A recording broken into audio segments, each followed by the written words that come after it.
Hello, Internet. I just wanted to make a video talking just about something pretty simple. Generally, most people always have them. It's a vehicle, car, whatever you want to call it. So, first off, anything involving cars is a scam.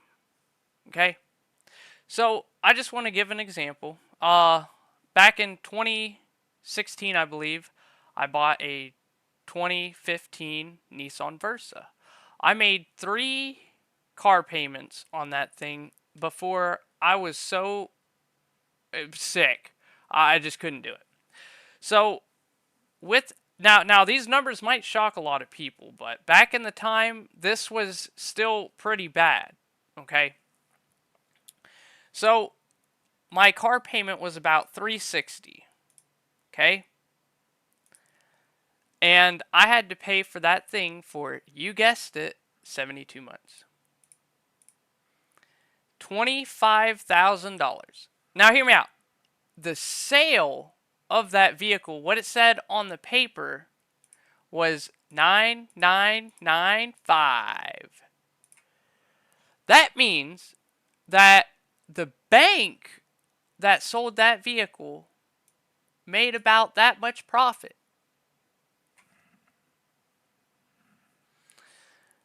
So, not only that, the $360 that you see right here, guess what my insurance cost was? 420 something. We'll just say 420. And you had to have that insurance on it the whole time as you're purchasing the car, full coverage. So multiply that by 72 months. So essentially for this $9,000 car, let's call it 10,000. How much money do we got right here?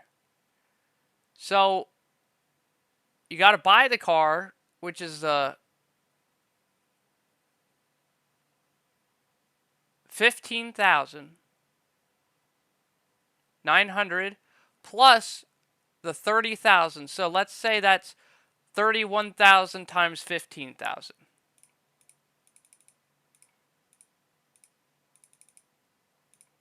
Oh, I did something wrong there. 31,000 plus 15,000 equals. That is, in 72 months, that is $46,000 that I'm going to put into this car. This is what I'm trying to get at. Nothing is what it looks like. Okay? Nothing is. So for this $9,000 car, I'm going to have to put basically 50 grand. I mean, if you just, oil changes, everything else, I know you have to do that type of stuff. But I would argue that over the 72 months of this vehicle, having this vehicle, would be every bit of 55,000. So 72 divided by 12 equals, that's 6 years. I got to pay $55,000. Back in 2016, that's a year of my life. Okay? Now, why is it like this? In my, thinking thought process is that there's so many hands in the cookie jar that's exactly why this is like this. Insurance is a scam. If I totaled that car, the deductible, everything else, whatever you name it, I'm screwed. Oh, there was a fly. But that's just the 55,000. This house that I have, I put like 8,000 down or whatever.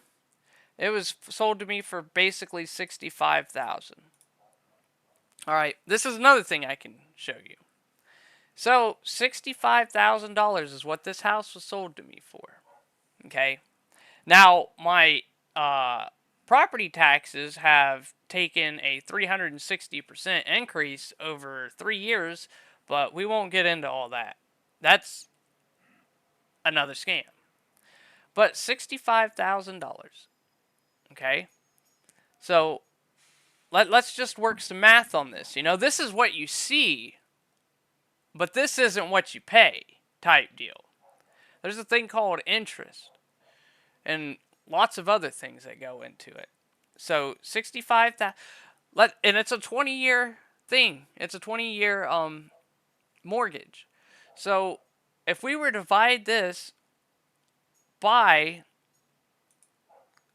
20 and then divide that by 12, my payments should be $270 a month. But guess what? They're not. What are my payments?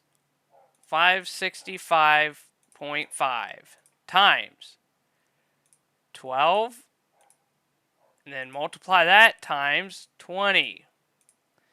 I'm going to pay $135,000 for this house. Why? Well, the reason why is because I'm poor. That's why. And I'm sure that you guys might come into similar things. Yeah, I don't have $130 or even $65,000 just laying around. And even if you did, how are you going to eat for, you're not going to have any money left over, paying bills, whatever else. Or if something bad happens. So, like, what I'm trying to get at here is we should, in my opinion, for things that you need, okay? Give me 1 second here. For things that you need, there should be no interest, no taxes on it, nothing for something that somebody needs, such as medical, anything that has to do with medical, anything that has to do with food, anything that has to do with water, anything that has to do with shelter, and anything that has to do with transportation. Okay? Like video games or electronic cell phones or I don't know, cigarettes per se, anything that's like fun, alcohol even, that you consume or use or want to participate in. Yeah, sure, tax it. Cool. But something that you need to live, I don't think should be taxed at all. Why? Because it's another way of exploiting an individual. Because one knows that you have to have these things. And what are the highest interest rates on? Cars, credit, housing, stuff that is a necessity. Why when I go to the grocery store, at least in my subjective experience, there's no sales tax on it? Well, if it's that way on that, then why isn't it that way on other things that you need to be able to live? You know what I mean? I'm going to pay like at least 2 times. Yeah, 2 times for this house. Just because I'm being punished because I don't have that amount of capital. And that's every one of us. That's every single one of you guys. And the system is implemented and designed intentionally in this way to suppress its people into strife. Because if you get too big or you get too powerful, why do you think they don't pay you a livable wage? Because if they paid you what you're worth, then let's say, you make a good bit of money in 6 months. Hell, a year, maybe 3 years. If you have enough money and you could go start your own thing or do whatever, then you won't have to go back to their establishment and produce the goods and services. And people found this out decades, millennia ago. Oh, there's another fly. But that's what I'm saying. Everything in this system called society is systematically designed to be a certain way. So you act and do certain things. And people found out, hey, we could take advantage of people that don't have enough money. Let's do this thing called interest. See what I'm saying? If the place that you work for gave you really what you're worth over, let's say, 3 to 4 years, you would have this in your bank account.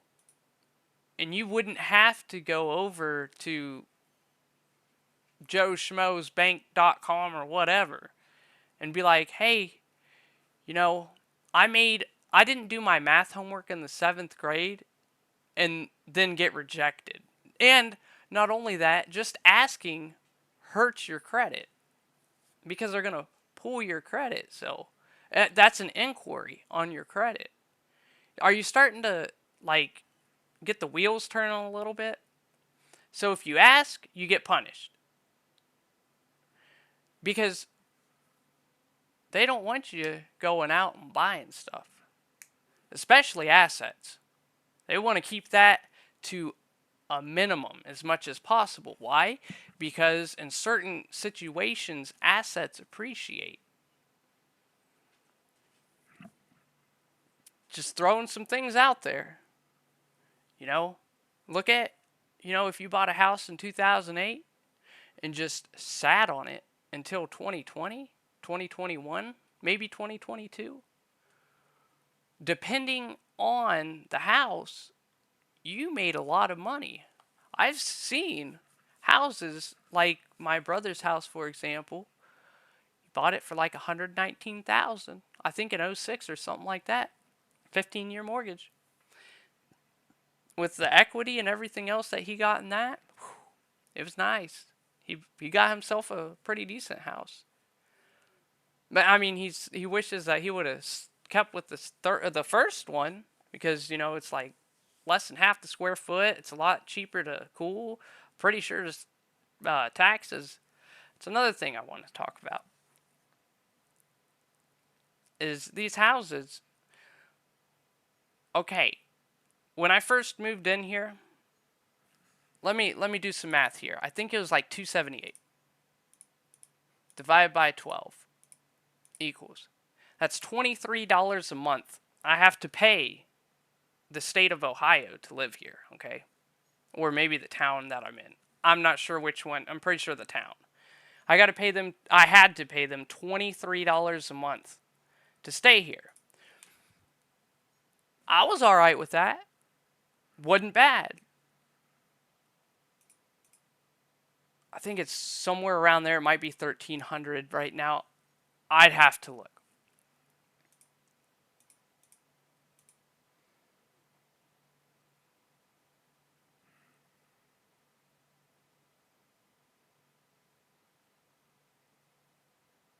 Yeah. Yeah. Now, I think I didn't do great math, but I did math and it came up to pretty much like 300 and something percent in 3 years. It was like 100%, aka doubling every single year consecutively since I moved in here. But that's where I'm at now.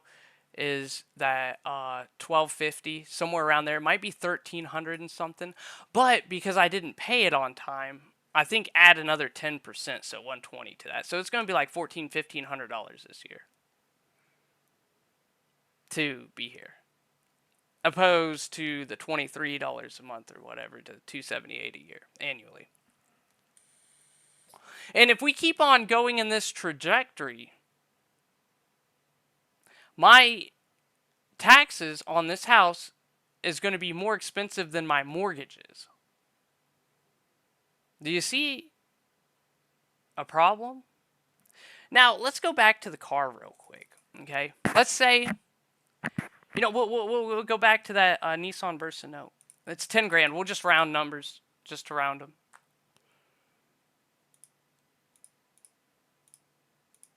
Oh, I did wrong math. Okay, 10,000. When you drive a car off the lot, pretty much remove 25% of its value. I know with like certain cars, exotic cars or whatever, or unique cars or whatever, things may be different, but I'm just talking about the normal Joe Schmo that drives any car, Okay. So $10,000 times 0.25 equals, boom, you're busting off 2,500 or $2,500 right off the top for no reason. Is the car still mechanically the same? Yes. Oh, it's had one owner now. Why have we normalized this to where the consumer takes a loss? For what? Because somebody sat in the seat? That car could have been test driven. Probably. I've bought them with 16 miles on them before because it would test drive them. Maybe a mile or two. They usually have like a little route, Oh, we can get up on the highway real quick, come back around, blah, blah, blah. About a mile, maybe two.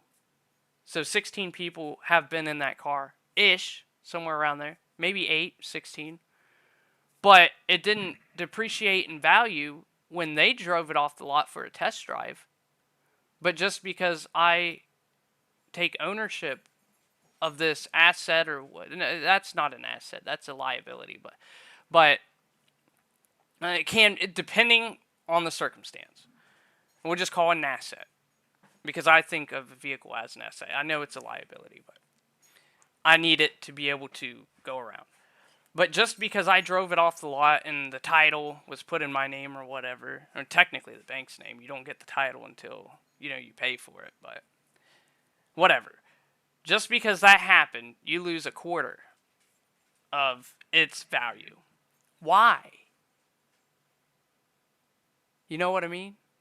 Like, we've normalized stuff that always fucks down the consumer. Hey, if you make a payment late, even by, let's say the payment goes in by 9 p.m. and that's after that it's late. If you make a payment at 10 p.m. late, not only is it going to hurt your credit, but more than likely they're going to add something on top of it to where you're double punished, such as a late fee.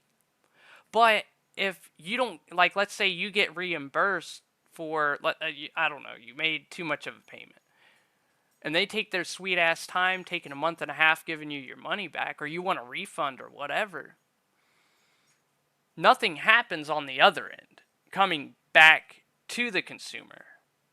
Why have we normalized that?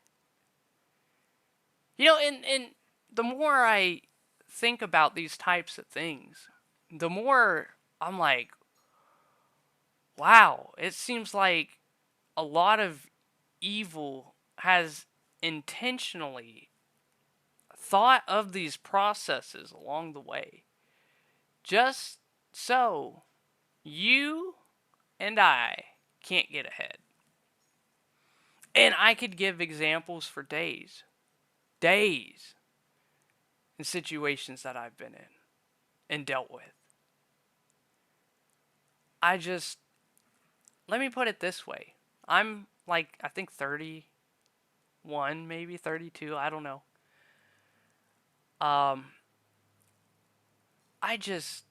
In my time, if you ever have to sign a paper, whatever it is that you're signing that paper for is not worth it. That's what I've learned.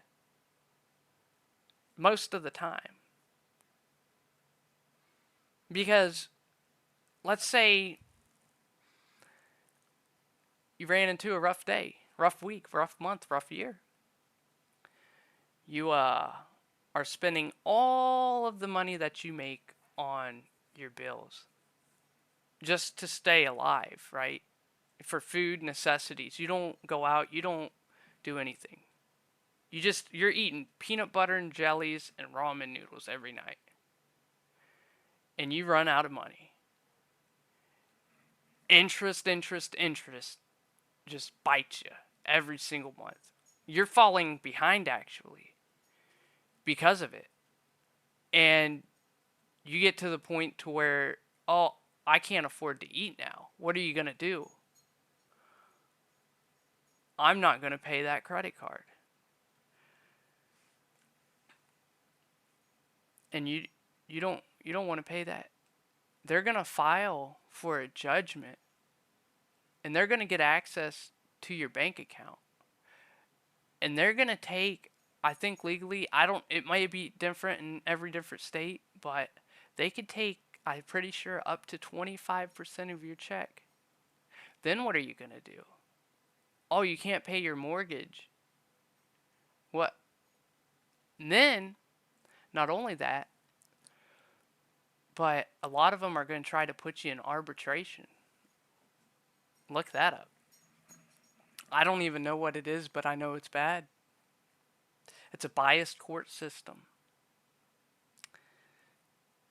And it's going to cost you because you got to pay for it the entire time and they're going to drag it out. Nothing is good for you and me. Nothing. Name something. Medical? Going to the doctor? Have you ever been sued for not making a medical payment when they overcharged you? Let's say you went in for a simple little flu. Boom, got a needle, an IV for just the salt water, to go to hydration. They'll give you some Tylenol. Maybe they'll give you like a little steroid shot or something. You look at the bill, it's $5,800. Oh, your insurance isn't going to cover it because it didn't go $7,000 as the minimum. So you got to eat the whole bill. Plus, they're going to tell you, hey, you got a deductible you have to pay. Just because you involved us. And somebody had to type on a computer for 30 seconds. And it probably wasn't a human.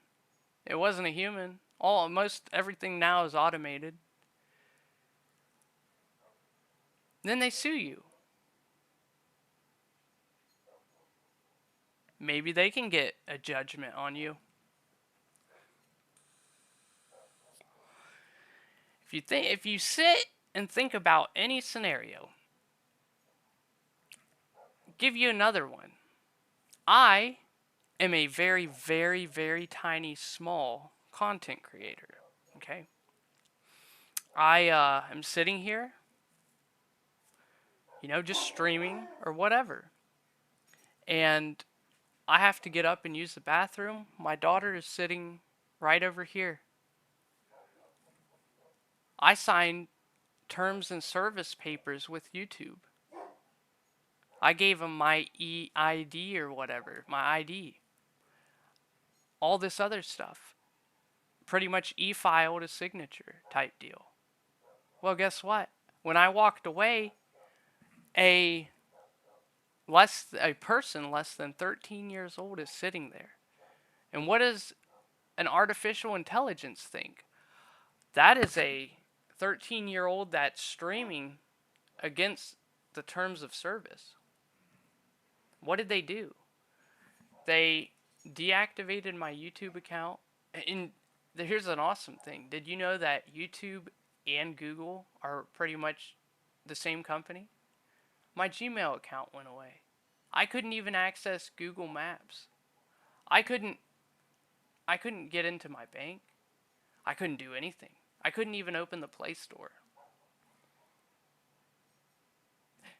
And here's a fun fact. If you've ever tried to get a hold of YouTube or Google, I do not think that there is a number that will give you a real person to talk to. And just like that AI thing that's sitting there is thinking, hey, this 13-year-old streaming while she's just playing with the dog. Hey, I know that technically it's not right. Technically it isn't. But I'm just saying, I wasn't even gone for 15, maybe 20 seconds. I pee quick. I've had her just, when my computer was downstairs, just had her walk by behind me. I reach over like this or something for a second. Boom, I'm not there no more. Same thing. Am I present? Yes. Am I just right over there? Yeah. But You can't see me, so technically I'm not here. I don't know. I literally walk like 2 steps that way. Not here. I mean, this is what I'm saying. Like, I don't want to drag this on too long or anything. It's already 25 minutes. And I've probably just blabbered with ADHD, autism, whatever. But everything is designed in this, at least the United States where we live, for you and me to be suppressed into lower living conditions and be more heightened with stress than anywhere else that I'm aware of. If I've watched videos of people saying you can get kicked out of your house because you don't have enough money. Yeah, absolutely you can. And it happens a lot, especially in the last, 5 to 10 years in the United States. Absolutely. They are making it harder and harder and harder to be able to obtain assets in any way. With this social credit score system that is absolutely terrible for everybody that's involved. And you know what? I spent 3 years, 2 of them, rebuilding my credit. Never miss a payment, whatever. Got the secured cards. And then I grew up a little bit, got the unsecured cards. And what I thought that, hey, if I have more of these and, had them less than 10%, the whole thing, I wouldn't even hardly have any credit on them. My credit maxed out at like 680 or so. Around there. 670 to 680, let's say. Nothing. I wasn't giving them money. That's what it was. I wasn't given enough money. I took loans from One Main Financial and other things and whatever else, but nothing ever happened until I pretty much maxed out my Discover card to like $3,000, and then I started giving them money. And you want to know what happened? When I was actually giving them some real money, my credit score went up. That was the only time that my credit score went up. It was like a 730 or something like that when it peaked. And then some things happened in my life and I started falling apart. And now I'm getting sued. And now I'm having my electricity turned off a lot and all these other bills. I'm done playing the game. More than likely, I'll probably go to like using a cell phone here over the next couple months and using content, because I'm pretty sure this computer I'm gonna have to sell it and other things. But I don't know. Let me know what you guys think. Maybe I'm crazy. Thanks for watching.